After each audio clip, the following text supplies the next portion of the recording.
به نام خداوند بخشنده مهربان. سلام علیکم و رحمت الله و برکاته.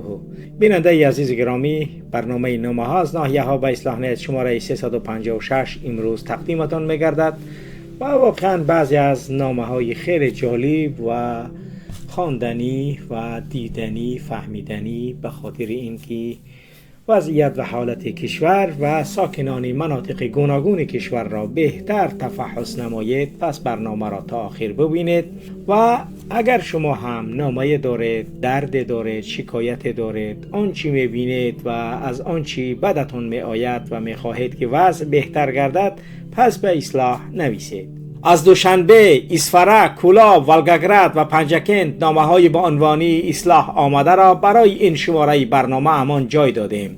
از دوشنبه نامه‌ای که رسیده از دو خبر دارد. یکی درباره دیرکتور مکتب شماره 48 9 کیلومتر و خبر دوم درباره کار شعبه داخلی محله کراتگینسکایا ناحیه شامنسور. نامه اسفره از کار چند نفر بزهای دهه چارکوه میگوید که در شهر قزان به فروش و فروش همشهریای خود مشغولند. مؤلف نامه از شهر کلاب درباره شهباز رجبزاده سردار سابق ترمینال شماره 1 دوشنبه نوشته است و میگوید که از نوار استنطاق شهباز رجبزاده توسط امام علی رحمانوف که 7 سال میگذرد، همانا این پرسش در سر زبان هاست که عین زمان شهباز رجبزاده و افرند آزاده رحمان و با جای جمالدین در کجا است و اینکه میگویند وی در کار دولتی است واقعیت دارد یا نه.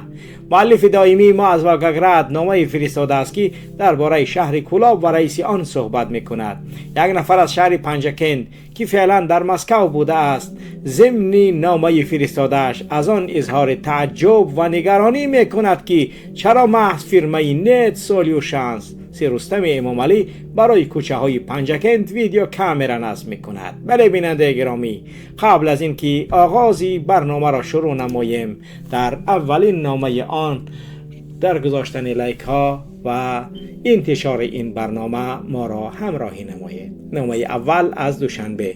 السلام علیکم برادر محمد اقبال از ناحیه شامنسور از 9 کیلومتر برایتان این نامه را میفرستم. در این نامه درباره مکتب شماره 48 و شعبه میلیسه کراتگینسکایا نوشتنیم. خبر یکم، شعر و تخمینه. دیرکتور مکتب میانه رقم 48 می باشد. این دیرکتور مکتب بالای طلبه ها خیلی هم ظلم کرده ایستاده است. برای یک اتستات از طلبه های صنف های 11 از 300 سومانی بالا طلب کرده ایستاده است. یعنی برایش باید 300 سومانی دهند تا اینکه یعنی شهادت نامه یا اتستاتی رخصت را بگیرند. حاضر بچه ها تمام خواننده ها را مجبور کرده ایستاده است که برای کراسکا، برای سمنت، برای یعنی که دیگر چیزها پول بیارند. هر یک صنف خانه را بچه ها خودشان رنگ و بار کرده ایستادند از پول خودشان. این شعر و تخمینه از بودیانی از 7 کیلومتر است. ای پیش در مکتب شماره 71 دیرکتور بود. در سال 2022 یا 23 با مکتب 48 به جای جمالوف آمد. صنف 11 دختر و پسر از 300 سومانی بالا برای بلانکای اتستات پول داده ایستادند. باز هر طلبه 20 سومانی برای آبونه داده ایستاده است. باور کنید که پول ستانی از طلبه ها با هر بهانه هر روز ادامه دارد. کار این دیرکتور هر روز همین است. از ریاست معارف دوشنبه خواهش میکنم که آمده کار این دیرکتور را تفتیش کنند. خبر دوم من در شعبه میلیسه کراتگینسکایا آرزو سمردین، این دو کارمند این شعبه بچه های محله را خیلی غم میدهند، پدستاوه میکنند، میقپند، با ملک خولیگانستو میبرند عدل و دیگر تهدید میکنند، میترسانند، با سوودکا اگرژت میکنند، سوودکت میزنیم، ایتت میکنیم، اوتت میکنیم. با نام خدا خودم را برده بودند. در سال 2023 صنف 9 یا 10 بودم. یک نفر بود با نام امردین، فامیلش نمیدونم، کاپیتان بود. او را در شامنسور همه میدونند و میشناسند. مرا اگرژت کرده بود که سوودکت میزنم، دلت سیاه میکنم، ایتت میکنم، اوتت میکنم. گفت در سال 2015 واهمه هاتون شکستیم، شما را میشکنیم و به حد حقارت و دشنامهای خبه کرد. باز تهدید میکرد که 4 طرفتان قبله عرض شما را کسی نمیشنود، کجای میروید رفتن گیرید. ما را برای شکستن پره شما مردم ایجاد موندگیان. میفهمی؟ خب دیگر که مردم کراتگینسکی باید بفهمند که یعنی رحمانوف ظالمترین میلیسه ها را میماند تا اینکه مردم بشکنند. خب دیگر این برای همه دیگر باید معلوم باشد. این رژیم رحمانوف است. دیگر خدا کند که مردم با خوبی بفهمند. بشناسند اینها را. نامه دیگر از اسفره. سلام علیکم و رحمت الله و برکاته. برادر عزیز محمد اقبال صدازیم از اسفره از چارکوه می نویسم. میخواهم در این نامه درباره بزهای چارکوه نویسم. زمین چارکوه را به قرغیزها داد. خلق بی در و بی خانه ماند. رئیس سابق شهر بهاءالدین بهادرزاده یک شخص حرامخور بود. رفت در جایش باز اینش شریف جان جمعزاده کشیلا که سروزیر آمد. اینش از ویش هم گشنه‌تر بود است. در وظیفه اجرا کننده وظیفه بودنش مارافون طلبیدن شروع کرد که سابقه نداشت در اسفره. اوگایده قرغیزستان برای زمینی مایسکی در عوضش از قره‌باغ زمین داد. در آنجا قرغیزها زندگی میکرد. خانه های آباد دارد، اما این رئیس های حرامخور به جای به خلق بیچاره دادن خانه های نغزش را خودشان گرفتند. این فرقت اکراموی حرامخور هم زمین گرفته است. زپرافکه های همون قره‌باغ را هم گرفته است. این انسان یک حرامخور کلان می باشد. پیش در کزن بود، حاضر در شهر اوفا زندگی میکند. در کزن بزهای رنگی خودش بسیارند. ای بزو پگاه پیش خدا روی چی جواب میدهی؟ از خدا ترسید. در آن دنیا حال شما بزها خیلی وخیم است. یک بزی کلان خورشید بهردینوف است که در ایرپورت کزن بزی کرده پول کار میکند. بزی دوم اسد کلیشکش بلبل، این هم یک خبرکش مقامات است. مردم خوب میدانند که وای بز است. بزی سوم شیراز از محله سر حصار است، در بازار کزن سوداگر است. بزی چهارم نعیم می باشد، این هم از محله سر حصار در کزن در یک آشخانه آشپز پور است. این یک پشت سک فرقت است. من به این بزهای چارکوهی گفتنیم که شرم از خدا کنید. شماها نه در نزد خدا آبرو دارید نه در نزد خلق. کاش همان نظام خان جرایف می بود تا شماها بزها را جزای مناسب میداد. رنگی نظام خان جرایف حالا در ریان اسفره نرویده است. این مرد خدا با کم بغل ها بسیار یاردم میکرد. و رنگی فرقت اکراموف دشمن چارکوه نیست. فرقت اکراموف خودش تاجیک نیست. من ملتچگی کردنی نیستم، ولی اون چی واقعیت است میگویم. پدرش از سوخ از ازبکستان به چارکوه آمدگی است. برای همین به چارکوه و ساکنانش دلش نمیسوزد و بد مناسبت میکند. خوب در سوخ تاجیکان زیاد است برادر، یعنی که تاجیکان سوخ با ما خیلی در تماسند. خیلی تاجیکان زیاد ما در سوخ داریم.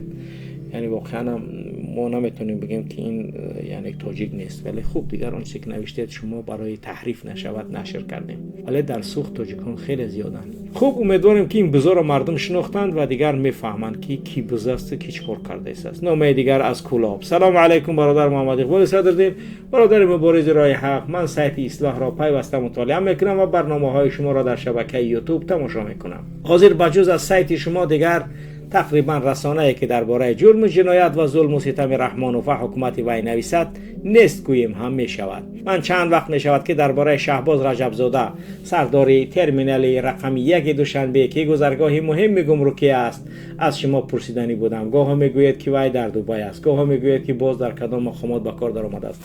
برادر گرامی، ما در مورد اینکه شهباز رجبزاده همیشه دبی می رود و در آنجا خوب دیگر بسیار معلومات های زیادی از او داریم. چگونه ماشین های گران ارزش چپا کردگی، خیلی معلومات زیاد داریم. خوب دیگر حواله‌اش به خدا کردیم. دیگه یک پیام آزاده اومد که همین شهباز دیگه یک گپ نگی، خیر دیگه گفتیم بیا توکلش به خدا کن.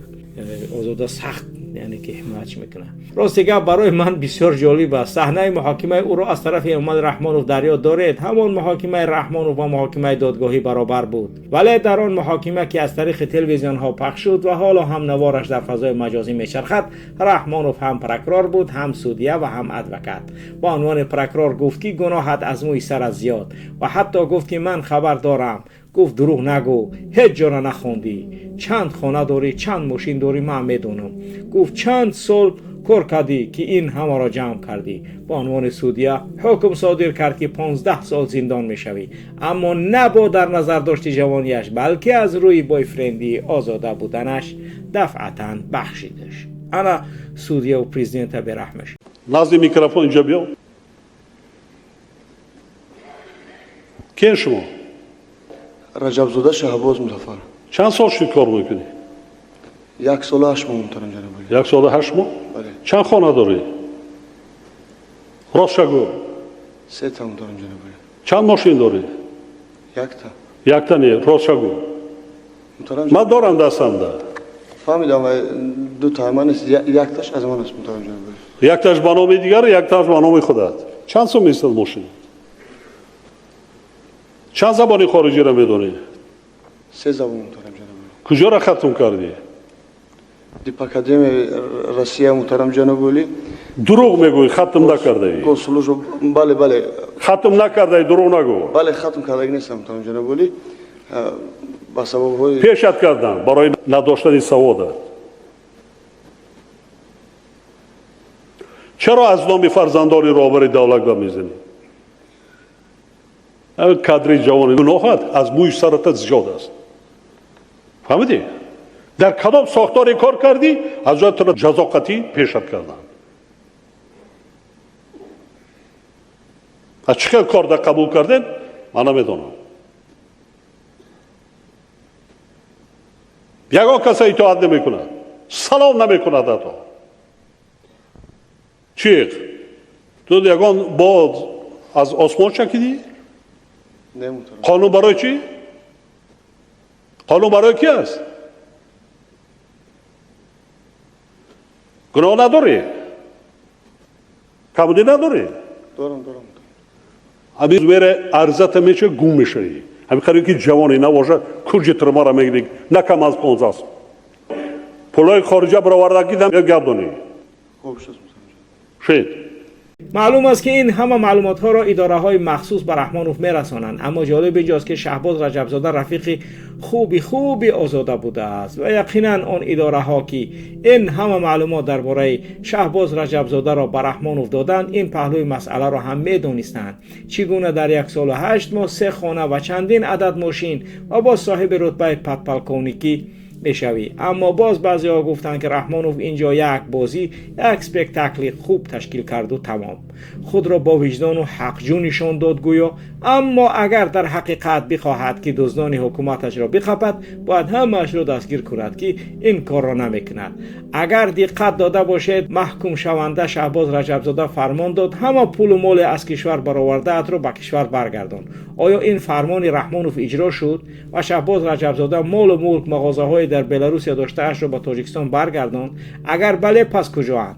اگر نه پس چرا فرمان پرزیدنت اجرا نشد؟ خب دیگر ما هم در این قضیه یعنی دقت دادیم ولی یگان چیز نشر نشد. من باور دارم که جوره تن و جان بودن آزاده و شهباز رجبزاده واقعیتی جدی دارد. ولی حالا از شما برادر میخواهم که در برنامه‌های آینده اگر توانید درباره شهباز رجبزاده یگان معلومات دهید که حاضر در کجاست و چی کار است. خب دیگر این سوال از ما نپرسید چون ما آن چیزی که میدونیم با ما میرسد نشر میکنیم. اگر کسی داند، اگر کسی آگاهی داشته باشد پس مرحمت به اصلاح نویسید تا اینکه باز برنامه‌های مخصوص در مورد پس از استنطاق رحمانوف چی کار کرد، پول و مالش برگرداند، حالا فعلا چی کار میکند برای ما نویسید تا اینکه برنامه مخصوص نماییم. این سوال به همه افرادی که شهباز رجبزاده را میشناسند. اکنون نامه از ولگگرد داریم. خب خبرنگاری همیشگی اصلاح در ولگگرد. سلام علیکم استاد محمد اقبال. من این بار از سایت نشریه یک مطلب را انتخاب نمودم که با شیوه کار و عمل راهبران مقامات اجرایی حاکمیت محلی دخل دارد. طبق دستور رئیسان شهر و نواحی کشور و دیگر مقامداران باید روزهای شنبه به قبول شهروندان وقت جدا نمایند و به این کار مشغول شوند. کارمندی سه چنان از مقدمه نوشته‌اش برمی آید با سپارش ردکسیا به کلاب می رود که در آنجا یک نفر نو همچون رئیس کار کرده ایستاده است. این مطلب تحت عنوان قبول رئیس از راه تا درگاه در روز 21 اپریل چاپ شده است و نویسنده آن قاسم زاده نوردین می باشد. از بس که این مطلب یک کمی کلان است من آن قسمتیش را اینجا می آورم که برای نامه ما موافق است. روز شنبه بود. معلوم است که قبول شهروندان از جانب رئیس شهر در نظر است. پاسبان نزدی در با لحن رسمی خبر داد که قبول شهروندان از ساعت 8 آغاز می شود. ما تقریبا 1 ساعت وقت داشتیم. فرصت را از دست نداده با تماشای شهر بستانی کلاب برآمدیم. شهری که در دوران استقلال شکفته سیمای نو گرفته است. کوچه ها، بناها، فضای شهر همه از رشد و پیشرفت درک میداد. حقی و چاپلوسیان. اما در برابر این از صحبت های راهگذران چنین صداها نیز به گوش می رسید که رئیس نو تعیین شده صبحگاهان به جماعت ها می رود و از احوال مردم با خبر می شود. اگر چنین باشد پس اقدام شایسته است. قبول سر شد. انتظار ما تقریبا 1 ساعت زیاد طول کشید. ساعت 9:10 را نشان میداد، اما از رئیس شهر هنوز درکی نبود. با وجود این ماشین خدمتی او در صحن بنا قرار داشت. با تالار قبول وارد میشویم و منظره را میبینیم واقعا جالب و همزمان اندیشه برانگیز. تالاری که برای گوش کردن عرض و داد و پیشنهاد و شکایت های مردم جدا گردیده است. 16 نفر شهروندان را در بر می گرفت. هر یک با درد خود، با امید خود اینجا آمده تا داد به دادگر کند. چهره های آنها جدیت و نگاه هایشان پر از انتظاری را نشان میداد. از صحبت ها معلوم شد که مشکلات اساسی مردم در اینجا هم مسئله زمین است. خالق و محسفر ساکن جماعت دهه چارباغ، شریفا و نادره، جماعت دهنه، دولت و کنجما، محله شمس‌الدین شاهین، نظرف حبیب الله، محله سوختیان و چند نفر دیگر از بحث‌های زمین و نیاز به کمک‌های اولیه سخن گفتند. ما پیشتاز قید می‌کنیم که رئیس نو شهر کلاب دلاور پیرزاده در ساحه زمین و زمینداری تجربه بای دارد. این امید می‌بخشد که مسئله‌های مربوط به تقسیم عادلانه زمین و حل بحث‌ها در دایره قانونگذاری بررسی خواهند شد. نظام و نوبت. یکم، ویژگی توجه ما را جلب کرد. ترتیبی قبول شهروندان. معلوم گردید شخصانی که میخواهند به قبول درآیند باید 1 روز پیش آمده خود را در قید گیرند و تنها روز شنبه در قبول اشتراک کنند. این نظام اگر با ترتیب مساعدت کند هم به گونه‌ای که دیده می شود برای مردم کمی دشواری ایجاد می کند. آیا درست است که شهروند برای یک مسئله خود 2 روز وقت صرف کند؟ سوال دیگر نیز به میان می آید: چرا نمایندگان مقامات محلی پیشکی به مراجعت شهروندان شناس نمی شوند؟ چرا در وقت قبول بعضی معلومات ها ناروشن باقی می ماند؟ این سوال هایی اند که جواب می خواهند. قبول شهروندان این نه تنها شنیدن عرض و شکایت است، بلکه آینه مناسبت حاکمیت با مردم می باشد. هر یک مراجعت یک تقدیر، یک درد، یک امید است. امروز وقتی که جامعه به عدالت و شفافیت بیشتر نیاز دارد، فعالیت راهبران باید باز هم نزدیکتر به مردم باشد. رئیس شهر همچون نماینده حاکمیت اجرایی مسئولیت بزرگی را بر دوش دارد. مسئولیت شنیدن، فهمیدن و حل کردن مشکلات. خوشبختانه تا جای دیدیم رئیس نو از اجرای این مسئولیت برآمد و اکثریت کل مراجعت کنندگان دلپور از تالار بدر شدند که رئیس به دادشان میرسد. خب اما میبینیم که میرسه یا نه. امید نو و رئیس نو.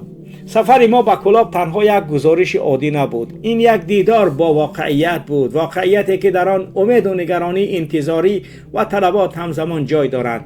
اگر هر راهبر هر صبح را با فکر مردم آغاز کند و هر قرار را با عدالت انجام دهد، جامعه حتما رو به پیش می رود. گمان می کنم اگر اکای سید مراد و علی به حدود نمی شدند، اینجا ما را کسی نگاه نمی کرد، چون که با تلاش رئیسی قبلی روزنامه‌نگار در این شهر آن قدری که می باید دیگر اعتبار و احترام ندارد. سپاس برای همراهی کردنشان که برای دیدن بعضی موضوعها همراهی ما بودند. ضمناً از رئیس نو مردم امیدهای تازه و قرارهای مفید و دسترس را انتظارند. ژورنالیستان نیز بر امیدند که در سیمای ایشان مثل رئیس پیشینه یعنی بختیار نظرزاده را نقشه نمیگیره که هم یعنی که اشاره میکنم مسئولین دیگر دشمن نمیبینند و همکاری خواهند کرد، زیرا با تعیین گردیدن سیمای نو مردم باوری نو به رئیس نو دارند. موضوع را پیگیری می نماییم، ما می توانیم. این بود بیننده گرامی آن مطلب مورد نظری ما. حالا چی میخواهم بگویم در این مطلب روزنامه سسسر؟ آنچنان نویسنده مطلب بدون ذکر نام اشاره ها کرده است، مثلا رئیس پیشینه کلاب بختیار نظرزاده با خبرنگاران میانه و مناسبت خوب نداشت و نیز گوشانه کرده است که اگر کارمندان این نشریه در کلاب او را همراهی نمیکرد شاید کامیاب به قبول این پیرزادش هم نمیشید. ولی همزمان گفته است که مردم از رئیس نو امید زیاد دارند و رئیس نو هم بندی کابینت نبوده از جماعت و دهها دیدن میکرده است. همچنین مؤلف مطلب از سرگردانی ساکنان که برای قبول رئیس 2 روزی وقت خود را صرف میکنند انتقاد کرده است. احسن، چون که آنها 1 روز پیش آمده نوبت میگرفتند و پگاهش به قبول میدرآمدند. واقعا هم رئیسان پیشین کلاب، مثلا همین کلی بختیار نظرزاده که طبق خبرها حالا کار و اعمالش در دست تفتیشات قرار دارد، باعث شده بود که احمد ابراهیم سرمحرر پایک را زندانی کند. با ژورنالیستان همکاری نداشت، مناسبتی بد میکرد. این مردک میگفت من قطعی اوزوده چخچخ کردیم چی میشم. یعنی که وزیر اقتصاد میشم، دیگر رئیس بانک ملی میشم، این کال بسیار یعنی که مقصدهای وزمین داشت. اما اکنون با این نوشته میخواهند که رئیس نو در مناسبت با ژورنالیستان برخورد خوب داشته باشد، این طور نشود که خبرنگار از مرکز کشور آید و کسی به آنها نگاه نکند. خب دیگر بیننده گرامی، اکنون خودتان دیگر میدانید و این پیرزاده، یعنی هر چیزی که میبینید نویسید تا اینکه این پیرزاده بازم یعنی که کارو را چغل نکنه. نامه دیگری ما از پنجکند است. سلام علیکم برادر محمد اقبال صدرالدین. این نامه را از شهر مسکو می نویسم. من سالهای زیاد در یک مؤسسه تعلیمی شهر پنجکند کار میکردم. سابقه زیادی آموزگاری در ساحه تکنولوژی دارم. دیروز در خبرها در اینترنت خواندم که در شهر پنجکند برای اجرای لایحه شهر به خطر رئیس این شهر قرار صادر کرده است. طبق نوشته رسانه ها در دایره این لایحه در شهر پنجکند چند نقطه تامین نیروی برق برای الکترومبیل ها، ایستگاه های پولکی، ماشین ها ساخته و در کوچه های آن کامراهای نظارتی نصب کرده می شود. در خبر گفته نشده است که این لایحه از حساب کی تطبیق می شود. سرمایه آن از مبلغ بودجه شهر است یا از یگان سرمایه گذار.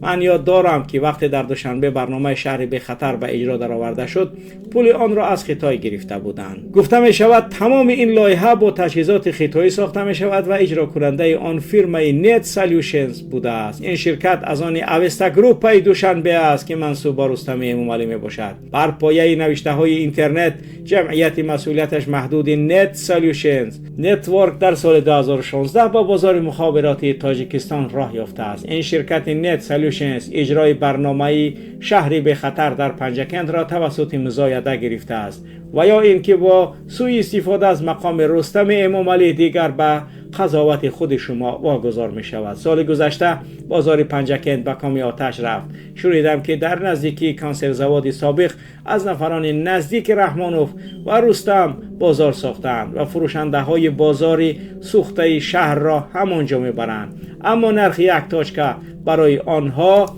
از 100 تا 180,000 سامانی مقرر شده است. هنوز سالهای پیش بود که بازار سبزیجات و میوه‌جات شهر را نیز از آدمان همین عائله گرفته بود. میلیسا، امنیت، پژارکا و دکنال سویتوای و اوی شهر را هم همین برادرها گرفتند. عجب دور و زمانی شد. بله، تا وقت رحمانوف است تمام نفس و زندگی این ملت باید در اختیار این عائله یعجوج و معجوج باشد.